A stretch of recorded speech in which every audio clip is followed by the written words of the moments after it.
बाकी यूनिवर्स में एक लौती चीज मैटर करती है, वो है स्ट्रेंथ। इन ह्यूमन कैरेक्टर्स जो कि स्ट्रॉन्गेस्ट एलिफेंट, टाइगर, बेयर को विदाउट अ स्वेट अपनी मार्शल आर्ट्स और सिर्फ अपनी रॉ स्ट्रेंथ के चलते खत्म कर सकते हैं, लेकिन उन्होंने भी कभी सोचा नहीं होगा कैसा होता है एक 7000 kg टी-रेक्स से फाइट करना। लेकिन जब 200 million year old 8 feet historic human वापस जिंदा हो जाता है, तभी सभी मॉडर्न डे ह्यूमंस को पता चलता है कि कैसा होता है एक आदमी जो सुबह ब्रेकफास्ट में ट्रेनोसॉरस, लंच में स्पिनोसॉरस और डिनर में जिगैनोटोसॉरस खाता हो। व्हाट्स अप ब्रोस, ज़ेनिबाइस हियर और आज की वीडियो में हम लोग बात करेंगे how strong is pre historic pickle. Let's start from physiology. Standing 8 feet tall with the craziest proportions और मसल्स, पिकल की फिजियोलॉजी नॉर्मल तो बिल्कुल भी नहीं है। इनफैक्ट पिकल की बॉडी इतनी ज्यादा अबनॉर्मल है कि वो नेचुरली बिल्ड है ह्यूमंस के अगेंस्ट फाइट करने के, basically like anti human. Even only creature जिसकी नेक पिकल की नेक से कंपेयर की जा सकती है वो है बुल। स्ट्रॉन्गेस्ट एंड थिकेस्ट नेक होने की वजह से पिकल के स्कल को पंच और कोई भी एक्सटर्नल हिट से उसके ब्रेन को शेक करना ऑलमोस्ट इम्पॉसिबल है, जिसके कारण पिकल को नॉक करना एक्सट्रीमली हार्ड हो जाता है किसी भी फाइटर के लिए। उसके अलावा पिकल एक बेसिकली ह्यूमन लाइक बीस्ट है, जैसे कि उसकी स्क्रीम्स 6 फ्लोर अंडरग्राउंड एरिना से भी इजीली सुनी जा सकती हैं। इवन आईसाइट भी पिकल की इतनी ज्यादा शार्प है कि वो 12 किलोमीटर दूर से भी बाकी के स्टार्स को इजीली देख पा रहा था, वो भी रात में। नॉट टू मेंशन पिकल की एक अल्टीमेट फॉर्म भी है जो कि वो सिर्फ यूज करता है जब वो एक्चुअली सीरियस हो, और इस फॉर्म में पिकल और भी ज्यादा ह्यूज और स्ट्रॉन्ग हो जाता है और तुम उसकी बॉडी पे टी-रेक्स जैसे डायनासोर के बाइट के स्कार भी देख सकते हो।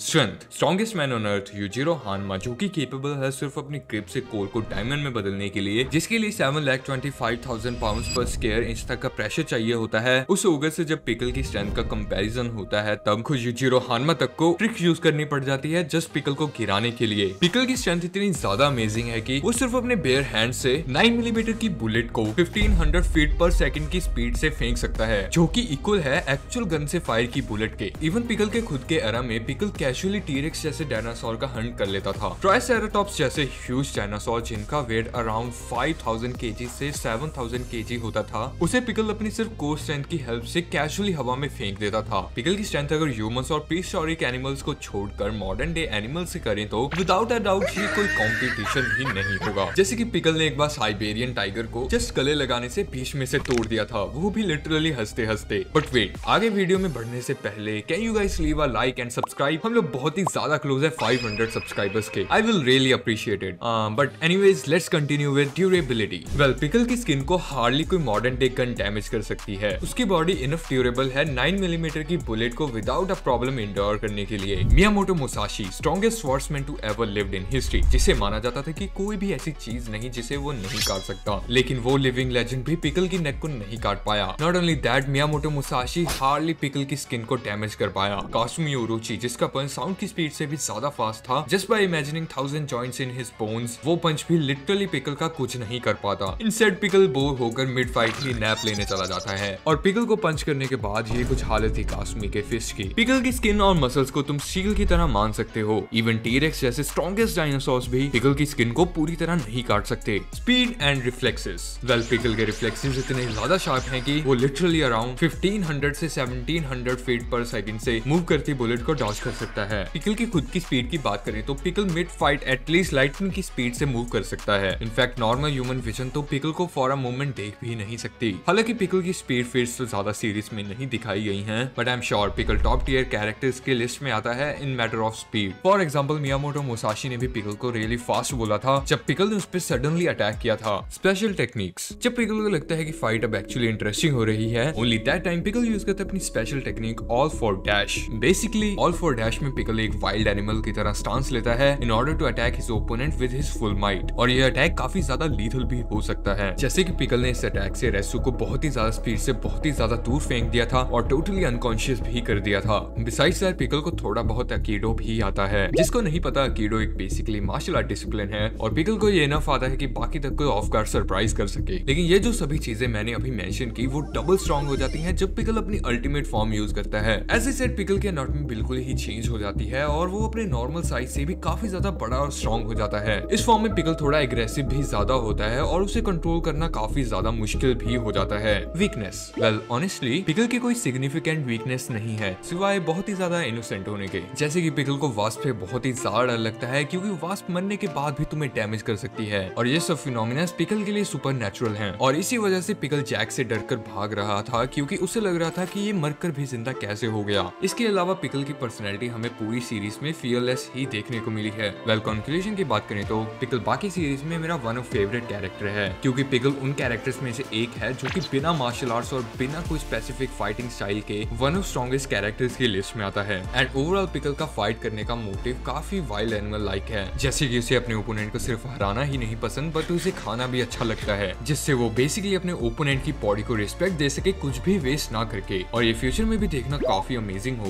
अगर हम पिकल को कोई फाइटिंग डिसिप्लिन सीखता देखें, मे बी फ्रॉम बाकी, बट हु नोस। एनीवेज अगर इस वीडियो की परफॉर्मेंस अच्छी रही तो नेक्स्ट टाइम हम पिकल के फुल डेप्थ पोटेंशियल की बात करेंगे, स्पेशली उसकी डीमन बैग थ्योरी के बारे में और कैसे पिकल हानमा ब्लड लाइन से कनेक्टेड हो सकता है। But that's it for now and I will see you in the next video.